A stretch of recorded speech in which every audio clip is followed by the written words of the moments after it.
دائما ابدا على حبيبك خير الخلق كلهم منزه عن شريك في محاسنه فجوهر الحسن فيه غير منقسم محمد ذكره روح لأنفسنا محمد شکرہ فرد علی العمام رب صلی وسلم دائما ابدا علی حبیبک خیر الخلق کلہم۔ اللہ تبارک و تعالی جل جلالہ وعم نوالہ وتم برہانہ وعظم شانہ وجل ذکرہ وعز اسمہ کی حمد و ثنا، اور حضور سرور کائنات مفخر موجودات زینت بزم کائنات دستگیر جہاں غم گسار زمان سید سرورہ حامی بے قسم قائد المرسلین خاتم النبیین احمد مجتبیٰ جناب محمد مصطفیٰ علیہ السلام کے دربار گہربار میں ہدیہ درود و سلام عرض کرنے کے بعد نہایت ہی واجب الاحترام معزز و محتشم سامعین کرام، اللہ جل شانہ کے فضل اور توفیق سے ماہ ذی-قعدۃ الحرام کا یہ جمعۃ المبارک ہمیں پڑھنے کی سعادت حاصل ہو رہی ہے۔ آج کے خطبہ جمعہ میں ہماری گفتگو کا موضوع اسوہ خلیل کی تابناک کرنیں ہے۔ اللہ تعالی ہمیں سیدنا ابراہیم علیہ السلام کے اسوہ حسنہ پر چل کر زندگی گزارنے کی توفیق نصیب فرمائے۔ دنیا کے اندر جتنے بھی انسان آئے ہر کسی کے اندر خوبیاں بھی پائی جاتی ہیں، خامیاں بھی پائی جاتی ہیں۔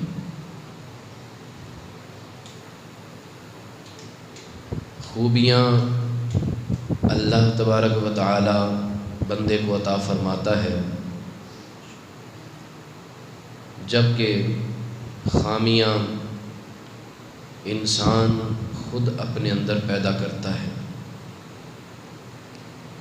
انسان کے لیے دو راستے ہیں، اچھائی کا راستہ بھی اس کے سامنے ہے، برائی کا راستہ بھی اس کے سامنے ہے۔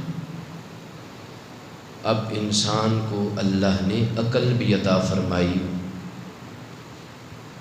کہ وہ چاہے تو اچھائی کا راستہ چن لے، چاہے تو برائی کا راستہ چن لے۔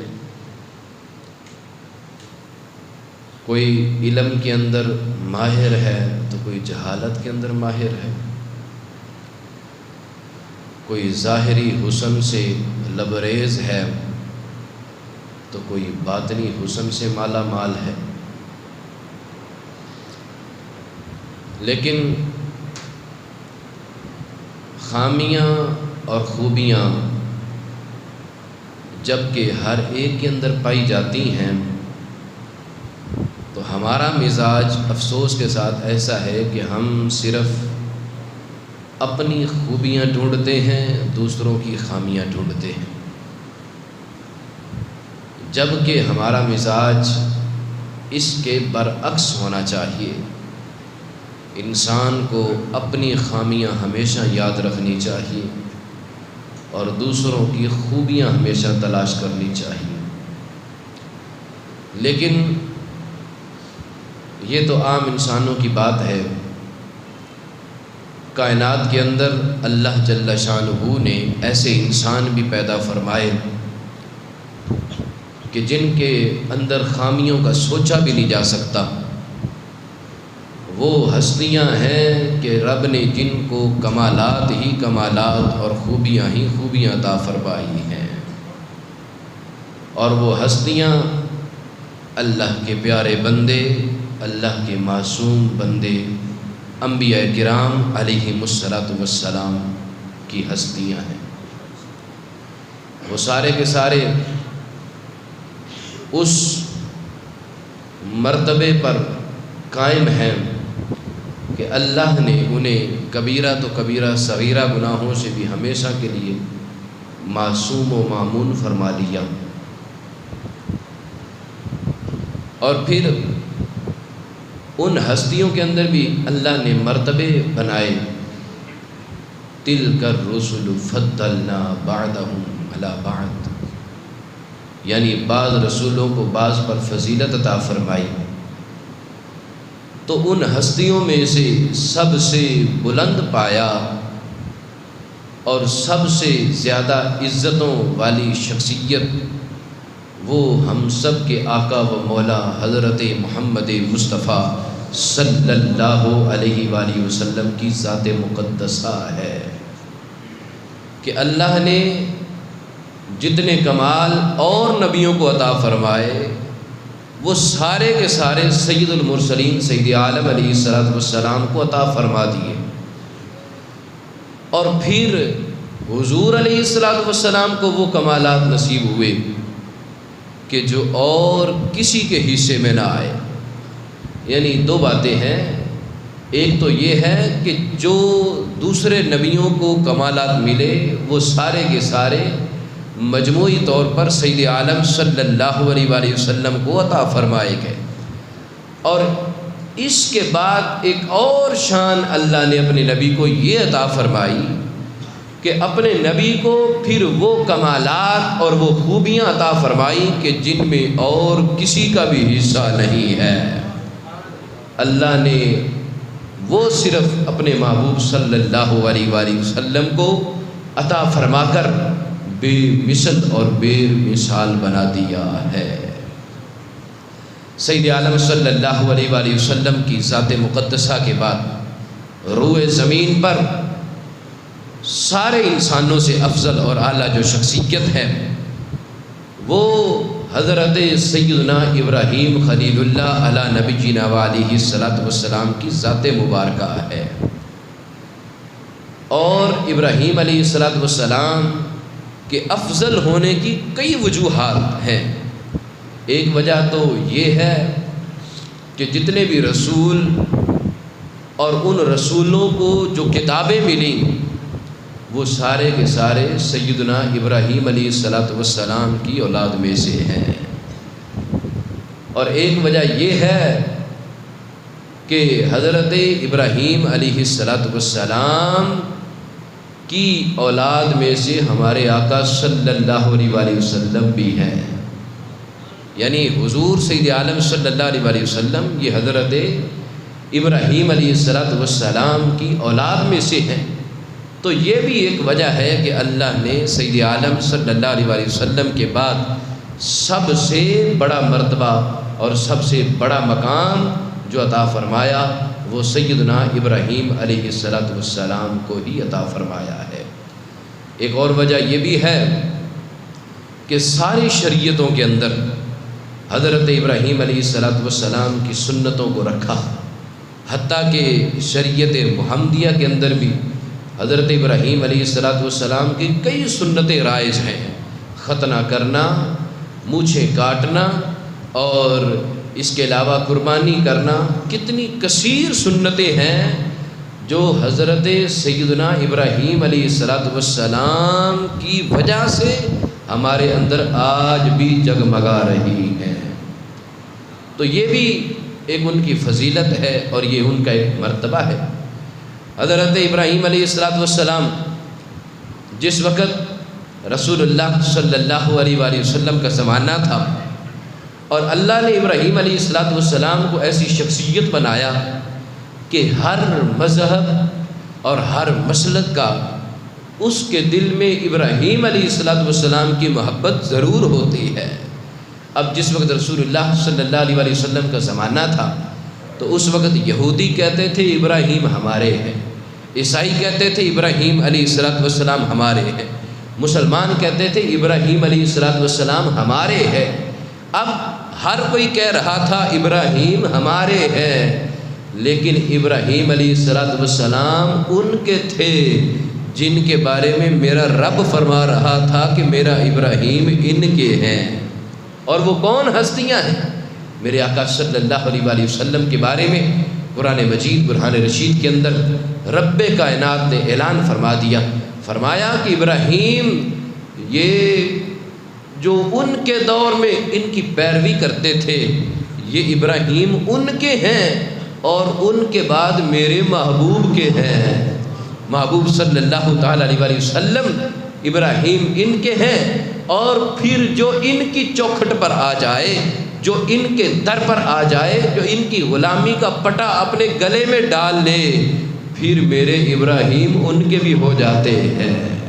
تو پتہ چلا، اور اس وقت کے عیسائیوں اور یہودیوں کو اور تمام مذاہب کے لوگوں کو رب العالمین نے قرآن مجید برہان رشید کے اندر یہ ارشاد فرما کر یہ پیغام دیا کہ اگر تم واقعی ابراہیم علیہ السلام سے حقیقی پیار کرتے ہو، سچی محبت کرتے ہو، پھر تمہیں صرف دعویٰ نہیں کرنا پڑے گا، پھر تمہیں اس دعوے کا کوئی ثبوت بھی دینا پڑے گا۔ اور طریقہ اس کا ہم بتا دیتے ہیں، طریقہ اس کا یہ ہے، اگر تم واقعی اپنے دعوے میں سچا ہونا چاہتے ہو تو آ جاؤ میرے محبوب کے قدموں میں، پہلے میرے محبوب کا کلمہ پڑھو، میرے محبوب کی غلامی اختیار کرو، میرے محبوب کے سچے اور پکے غلام بن جاؤ، اس کے بعد کہو گے ابراہیم ہمارے ہیں، ہم کہیں گے ابراہیم تمہارے ہیں۔ سمجھ آئی بات کی کہ نہیں آئی؟ تو ابراہیم علیہ السلام کی محبت حاصل کرنے کے لیے بھی، اور ابراہیم علیہ السلام کے بارے میں یہ کہنے کے لیے کہ وہ ہمارے ہیں، پہلے ان کو ماننا پڑے گا جن کے لیے حضور کو بھی ساری کائنات کو بنایا گیا ہے، ان کو ماننا پڑے گا جن کے لیے، جن کی وجہ سے ساری کائنات بنی ہے، ساری کائنات، اور پھر حضرت آدم علیہ السلام ان کی وجہ سے مار کے وجود میں آئے، اور حضرت ابراہیم علیہ السلام سے کر تمام انبیاء، کائنات کا ذرہ ذرہ جن کی وجہ سے روئے زمین میں آیا اور پیدا کیا گیا، حتیٰ کہ رب نے اپنی ربوبیت کا اظہار، رب نے اپنا رب ہونا بھی ظاہر جن کی وجہ سے فرمایا، پہلے ان کا کلمہ پڑھنا پڑے گا، پھر ابراہیم علیہ السلام کی محبت کا دم بھرنا پڑے گا۔ تو یہ آقا صلی اللہ علیہ وآلہ وسلم کی شان ہے، اور پھر یہ ابراہیم علیہ السلام کا مرتبہ ہے کہ ان کو ماننے کے لیے پہلے حضور کو ماننا پڑتا ہے، اور وہ حضور علیہ السلام جن کی دعائیں ابراہیم علیہ السلام کرتے آئے اور عرض کیا، یا اللہ اپنے محبوب صلی اللہ تعالیٰ علیہ وآلہ وسلم کو میری اولاد میں پیدا فرما، تو اللہ نے اپنے آخری نبی اور لاڈلے محبوب صلی اللہ تعالیٰ علیہ وآلہ وسلم کو حضرت ابراہیم علیہ السلام کی اولاد میں پیدا فرما کر ابراہیم علیہ السلام کو سب سے بلند مرتبہ عطا فرما دیا۔ اور پھر حضرت ابراہیم علیہ السلام کیسے انسان تھے؟ ان کو حنیف کہا گیا کہ میرے ابراہیم حنیف تھے، اور حنیف کا کیا معنی ہوتا ہے؟ فرمایا کہ حنیف وہ ہوتا ہے جو باطل کے سامنے اپنا سر نہیں جھکاتا ہے، جو ہر حال میں اپنا سر بلند رکھتا ہے، حالات جیسے بھی ہوں، حالات جس طرح کے بھی پیدا ہو جائیں، وہ باطلوں کے ساتھ یارانے نہیں لگاتا، وہ باطلوں کے گرجا گھروں میں جا کر ان کی یاریاں نہیں نبھاتا، اور وہ باطلوں کی گودوں میں جا کر نہیں بیٹھتا ہے، بلکہ باطل کی آنکھ میں آنکھ ملا کر بات کرتا ہے۔ یہ شان ہے ابراہیم علیہ السلام کی۔ آج کے یہ کیڑے مکوڑے کیا جانے کہ سید عالم صلی اللہ تعالیٰ علیہ وسلم کی محبت کیا چیز ہے، دین اسلام کیا چیز ہے۔ یہ امریکہ کے گٹروں میں پلنے والے کیڑے مکوڑے یہ کیا جانے اسلام کی حیثیت کیا ہے۔ انہوں نے تو اسلام کو بیچ دیا ہوا ہے، اسلام کی کوئی وقت کوئی حیثیت نہیں ہے۔ جس چیز کو مجتہد نہ بدل سکے، جس چیز کو کوئی محدث نہ بدل سکے، جس چیز کو ائمہ فقہا نہ بدل سکے، اس چیز کو آج کے یہ لونڈے حکمران بدل رہے ہیں۔ اور اپنی منمانیاں کر رہے ہیں، شریعت میں حکمرانی چلا رہے ہیں اپنی. ارے تم حکمرانی کرو، دنیا میں حکمرانی کرو، شریعت میں تو علماء کو حق نہیں ہے دخل اندازی کرنے کا. جب تک مفتیان کرام اور فقہاء کرام اجازت نہ دے، جب تک حضور کی شریعت اجازت نہ دے، اس وقت تک اس کے اندر تبدیلی نہیں کر سکتے ہیں. کس منہ سے تم کہتے ہو کہ عورت بھی 4 شادیاں کر سکتی ہے؟ ڈوب کر مر جاؤ. ایسا کہنے سے پہلے رب کا قرآن ایک طرف کہتا ہے کہ عورت 1 شادی کرے گی، اور آج کے یہ حکمران یہ قانون بنائے کہ عورت بھی 4 شادیاں کر سکتی ہے. لعنت ہے ایسی سوچ کے اوپر. اور آج بھی ہم سلیکشن کریں تو پھر ایسوں کی کریں. دین اسلام کی خبر نہیں ہے جن کو. آپ کو کیا پتا کہ اوپر بیٹھ کر کیا قانون بنائے جا رہے ہیں اور کون سی ناانصافیاں ہو رہی ہیں. آپ کے ملک کے اندر یہ قانون بن چکا ہے. افسوس کے ساتھ مجھے کہنا پڑ رہا ہے، ابھی چند دن پہلے یہ بل پاس ہوا ہے کہ باپ بیٹے کو غصے سے جھڑک بھی نہیں سکتا ہے. جھڑکے گا تو کم از کم زیادہ سے زیادہ 3 سال کی اس کو سزا اور 1 لاکھ روپے اس کو جرمانہ ہوگا. اپنے بچے کی آزادی کو والدین ختم نہیں کر سکتے. یہ آپ کے پاکستان میں قانون بن گیا، بل پاس ہو گیا.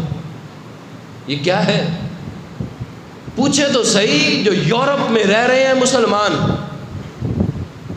ارے مسلمانوں کو تو چھوڑیں، جو غیر مسلم وہاں پر رہ رہے ہیں، اپنے کانوں سے سنا ہے، وہ روتے ہیں کہ اولاد بات نہیں مانتی ہے، اولاد کو کچھ کہہ نہیں سکتے ہیں. کہیں تو فوراً پولیس کو فون کرتے ہیں اور وہ آ جاتے ہیں، شدت اختیار کر جیل میں ڈال دیتے ہیں. پوچھے تو صحیح وہاں کتنے ظالمانہ قانون اور والدین کے حق میں. اور پھر یہ قانون ہے کہ جو والد کی ساتھ ہیلپ کرے گا وہ بھی جیل میں جائے گا. اور والد کی ہیلپ تو والدہ کرتی ہے نا، بیوی کرتی ہے، بچوں کی ماں کرتی ہے. والد اگر ایک بات سے منع کرے گا اپنے بچوں کو تو ماں کہے گی نا کہ بابا کی بات مانو، اور ان دونوں کو اٹھا کر پھر جیل میں ڈال دیا جائے گا. یہ والدین کا مقام ہے. میرے رب کا قرآن تو کہتا ہے کہ باپ کی ناراضگی میں رب کی ناراضگی ہے. رب، میرے محبوب نے تو فرمایا کہ تیرا باپ راضی ہے تو رب راضی ہے، تیرا باپ ناراض ہے تو تیرا رب ناراض ہے. ان کو یہ حدیث نظر نہیں آئی کہ جو رسول اللہ صلی اللہ علیہ وسلم کے صحابی نے پوچھا، یا رسول اللہ صلی اللہ علیہ وسلم، والد کی عزت کب تک کریں، بات کب تک مانیں؟ فرمایا مانتے رہو. عرض کیا کہ اگرچہ والدین ظالم ہوں، حالانکہ والدین اولاد کے حق میں ظالم نہیں ہوتے ہیں. آپ سارے والدین ہیں، کبھی والد اپنی اولاد کے حق میں ظالم ہو سکتا ہے؟ نہیں ہو سکتا ہے. ہمیشہ والدین اپنی اولاد کا بھلا ہی سوچتے ہیں. لیکن میرے رسول کریم صلی اللہ علیہ وسلم نے آج کے لوگوں کی زبانیں بند کر دی اور ان کی سوچوں پر تالے لگائے کہ میرے فرمان کے آگے کس کا فرمان نہیں چل سکتا ہے. مجھے رب نے مختار کل بنایا ہے، جو اس زبان سے نکل جاتا ہے وہ ہو جاتا ہے. جو محبوب کی زبان سے حلال نکل گیا وہ حلال ہے، جس کو حرام کہہ دیا وہ حرام ہے. اور کسی کی ضرورت نہیں ہے کہ وہ شریعت میں اپنی سوچ کا دخل اندازی کر سکے. تو میرے حضور نے فرمایا، صحابی سن، اگرچہ تیرے والدین ظالم ہو، اگرچہ ظالم ہو، اگرچہ ظالم ہو، 3 مرتبہ فرمایا اگرچہ تیرے والدین ظالم ہو، تیرے اوپر ظلم و ستم کریں، پھر بھی تیرے اوپر لازم ہے ہر آن ہر لمحہ والدین کی ہمیشہ خدمت کر کے ان کی دعائیں لے کر جنت حاصل کرتا ہے. تو واضح طور پر یہ جو قانون بنائے جا رہے ہیں یہ کیا ہے؟ ناموس رسالت پر حملے، ختم نبوت پر حملے، شریعت کے قانون پر حملے، اسلام پر حملے. کیا یہ اسلامی ملک باقی رہ گیا ہے؟ میں کہتا ہوں خدا را مر جانا ہے سب نے. مر فرعون بھی گیا، مر قارون بھی گیا، مر ابی بن خلف بھی گیا. بڑے 2,000 سال زندگی گزارنے والے مر کے مٹی میں مل گئے، ان کا کوئی نام لینے والا بھی نہیں ہے. ان کی ہڈیاں بھی باقی نہیں رہی ہیں، جہنم کی وادیوں میں جل رہے ہیں وہ. تو یہ آج کے جابر لوگ کب تک اس دنیا میں رہیں گے؟ خدارا کچھ خدا کا خوف کر لو. رب کا عذاب مجموعی طور پر نہیں آ سکتا میرے محبوب کی وجہ سے، لیکن خاص قوم پر آ سکتا ہے. ڈرو اس رب کے عذاب سے. شریعت کے قانون بے جھجک بے دھڑک ہو کر چینج کیے جا رہے ہو، تبدیلیاں کیے جا رہے ہو. ہم آہنگی کس بات کی ہم آہنگی کی بات کرتے ہیں؟ بین المذاہب ہم آہنگی کی بات کرتے ہو کہ ایک دوسرے کے قریب ہو کے رہنا چاہیے. اسلام محبت کا درس دیتا ہے، اسلام یہ درس دیتا ہے. اسلام یہ درس نہیں دیتا کہ کافروں کے گھروں میں جا کر کفر والی حرکتیں کرو. یہ ماتھے پہ ٹکا لگانا، کچکا جس کو بولتے ہیں، یہ لگانا کفر کی علامت ہے. عقائد کی کتابوں میں لکھا ہے کوئی لگائے گا تو وہ کافر ہو جائے گا. اس کی محبت کی ایک حد تک اجازت ہے. تو اگر کوئی چاہے کوئی حکمران ہو، چاہے کوئی نیچے طبقے کا عام مومن مسلمان ہو، جب وہ یہ حرکت کرے گا تو وہ کافر ہو جائے گا، اسلام سے خارج ہو جائے گا. اسلام نے ایک حد تک اجازت دی ہے، لیکن اتنی اجازت نہیں ہے کہ ان کے گھروں میں جا کر ان جیسی حرکتیں کرنے لگ جائیں. ان کے ساتھ کیک بھی کاٹے کرسمس کا، ان کی محبتوں میں، اور ان کے گرجا گھر اپنے ملک میں بنائیں، دار الخلافہ میں مندر بنائیں. اسلام اس بات کی تو اجازت نہیں دیتا نا. اب بھی کوئی کہے کہ عشق کی مجھے تو یہاں سے خوشبو آتی ہے، تو پھر مجھے کہنا پڑے گا تیرے اندر سے مجھے عشق کی نہیں کسی اور چیز کی بو آتی ہے. تجھے ابھی بھی نظر نہیں آ رہا کہ ہو کیا رہا ہے. تو اس لیے میرے بھائیوں، آنے والے وقت میں آپ نے سوچنا ہے کہ ہم نے اسلام کو پامال کرنا ہے یا اسلام کو عروج پہ لے کر آنا ہے. ہماری بنیاد، ہم بنیاد بنتے ہیں، ہم وجہ بنتے ہیں. ظاہر سی بات ہے ہمارے اس انگوٹھے کی وجہ سے آج سارا معاملہ ہو رہا ہے. اگر ہم نے فکر کی ہوتی تو کچھ ہمارے لیے بھلائی ہوتی. آنے والا دور اگرچہ فتنوں کا دور ہے، لیکن رب کعبہ کی قسم اٹھا کر کہتا ہوں اتنے فتنے آج تک اپنی زندگی میں نہ آپ نے دیکھے نہ ہم نے دیکھے ہیں. اتنی کھلم کھلا اسلام کی تبدیلیاں نہ آپ نے دیکھی ہیں.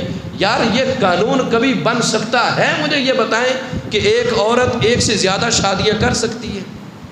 مجھے بتائیں تو صحیح. یار حضرت ابراہیم علیہ السلام کی سیرت پر چلنے کی آج ضرورت ہے. ابراہیم علیہ السلام کا وہ وقت تو یاد کرو جس وقت شعلے سامنے جل رہے ہیں، آگ کی چنگاریاں اڑ رہی ہیں. ایک کلومیٹر کے فاصلے پر بھی اگر پرندہ اڑتا ہے تو وہ اس کی تپش سے گر جاتا ہے. اس کے اندر سامنے اتنی آگ جل رہی ہے، شعلے بھڑک رہے ہیں، اور کہا جا رہا ہے ابراہیم دین چھوڑ دو اپنا ورنہ اس میں ڈال دیے جاؤ گے. تو ابراہیم علیہ السلام نے فرمایا تم کہتے ہو میں دین چھوڑ دوں؟ یہ تمہاری آگ میرے لیے کچھ بھی نہیں ہے. ایسی ہزاروں آگ بھی ہوں، مجھے اس میں ڈالا جائے پھر بھی میں اپنے رب کے دین کا دعویٰ ہمیشہ بلند کرتا رہوں گا. تو ابراہیم علیہ السلام کی محبت سے کچھ سیکھ لیجئے. آج ضرورت ہے اس بات کی. یہ مختصر سا پیغام ہے کہ ابراہیم علیہ السلام کی سیرت پر چلنے کی آج ضرورت ہے. رسول اللہ صلی اللہ تعالیٰ علیہ وسلم کی سیرت پر آج چلنے کی ضرورت ہے. مجھے معلوم ہے میرے ایک بیان کی وجہ سے، میری ایک تقریر کی وجہ سے، میرے دو جملوں کی وجہ سے کسی پر کوئی اثر نہیں ہونے والا ہے. علماء کرام گفتگو کر کر کے تھک چکے ہیں، کوئی اثر نہیں ہونے والا ہے. لیکن قبر میں جا کر کم از کم اتنا تو کہہ سکیں گے کہ حضور ہم نے بھی تھوڑا سا غلامی کا حق ادا کر دیا تھا. اتنا تو کہہ سکیں گے کہ امت مسلمہ کو تھوڑا سا یہ پیغام دیا تھا کہ اے امت جاگو، کہاں سوئی ہوئی ہو، تمہارے سامنے کیا ہو رہا ہے. اور آخر میں ایک پیغام برائے حکومت وقت کے نام میں یہ ریکارڈ کروانا چاہتا ہوں تاکہ کوئی کسی بھول میں نہ رہے کہ علماء سو رہے ہیں. اللہ کے فضل و کرم سے آج جو یہودی یہ چاہتے ہیں، آج جو اسرائیل یہ چاہتا ہے کہ ہم نے ہر حربہ استعمال کر لیا ہے لیکن مسلمانوں سے اس کے نبی کو نہیں چھڑوا سکے، ہم نے ہر طریقہ استعمال کر لیا ہے لیکن ان کے دلوں سے عشق محمد کی روح کو نہیں نکال سکے ہیں۔ تو میرے بھائیو، انہوں نے اب یہ طریقہ استعمال کیا ہے کہ وہ چھوٹے چھوٹے وائرس کی صورت میں اپنے چھوٹے چھوٹے کیڑے مکوڑے ہمارے درمیان چھوڑے ہوئے ہیں، جو یہی کیڑے مکوڑے ہمیں دنیا کی لالچ دے کر ہمیں دین سے دور کر رہے ہیں، اور دین سے دور کر کے ایک آزاد خیال ہمیں بنانا چاہتے ہیں۔ لیکن میں یہ پیغام دینا چاہتا ہوں کہ عشق محمد کل بھی سینے میں موجود تھا، عشق محمد آج بھی سینے میں موجود ہے۔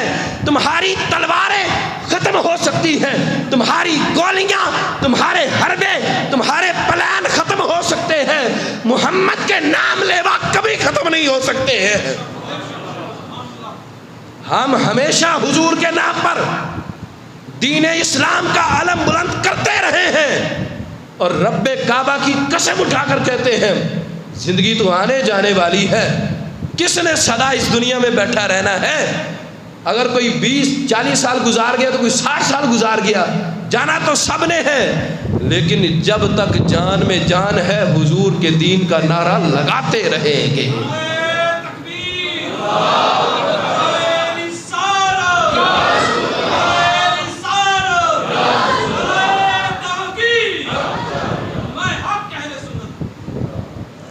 آج کے اس مختصر سے گفتگو کے بعد آخر میں آپ کے سامنے چند گزارشات کرنا چاہتا ہوں۔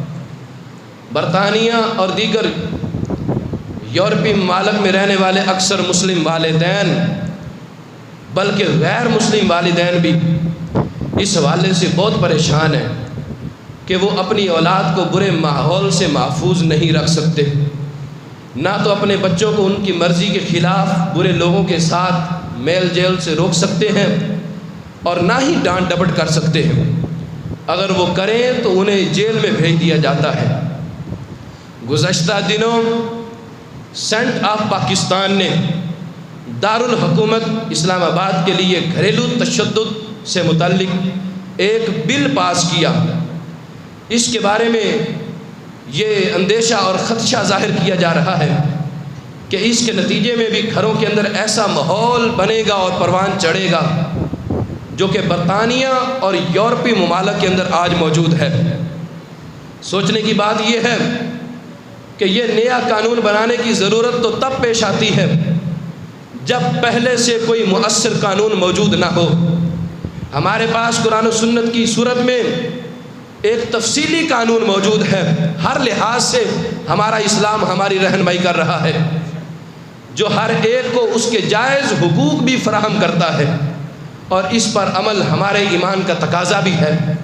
تو اسے نافذ کیوں نہیں کیا جاتا؟ اسے نافذ کیا جائے اور مسلمانوں کے دلوں کے ساتھ نہ کھیلا جائے، یا کم از کم کسی نئے قانون اگر بنانا ہی ہے تو اس نئے قانون کی منظوری سے پہلے حکومت کے ماتحت جو اپنا اس کا ادارہ ہے اسلامی نظریاتی کونسل، ان سے رائے کیوں نہیں لی جاتی؟ کم از کم ان سے مشورہ ہی لے لیا جائے، اور جو بھی قانون بنایا جائے کم از کم ان سے پاس کروا لیا جائے۔ لگتا ہے بلکہ یقین ہے کہ سب کچھ بیرونی اشاروں پر کیا جا رہا ہے، جس کے نتائج کسی بھی صورت میں اچھے نظر نہیں آ رہے ہیں۔ تو میری گزارش ہے حکومت وقت پاکستان سے اور اداروں سے کہ خدا را اپنی آخرت کی فکر کریں اور قرآن و سنت کو نہ بھلائیں۔ قرآن و سنت یہ آپ کے آئین کے اندر لکھا ہوا ہے کہ ہمارے سارے کے سارے قانون بعد میں ہیں، سارے کے سارے آئین بعد میں ہے۔ سپریم جو سب سے بڑا قانون ہے وہ قرآن و سنت کا قانون ہے۔ تو اس لیے قرآن و سنت کے قانون کو اگنور نہ کیا جائے، قرآن و سنت کے قانون سے قطع نظری نہ کی جائے، بلکہ پہلے قرآن و سنت کے قانون کو دیکھا جائے، علماء سے اجازت لی جائے۔ اگر اس قانون میں اگر کچھ اجازت نکلتی ہے، کچھ توسیع کرنے کی اجازت ملتی ہے، تو پھر آپ اپنی مرضی سے ایک نیا قانون بنا کر علماء سے پاس کروا کے اس کو نافذ کر سکتے ہیں۔ ادروائز ایسا قانون نہ بنایا جائے جس سے اسلام کی دھجیاں اڑ جائیں یا جس سے لاکھوں کروڑوں اربوں مسلمانوں کے کلیجے چھلی ہو جائیں۔ اللہ ہم سب کا حامی و ناصر ہو۔ وآخر دعوایا ان الحمد للہ رب العالمین۔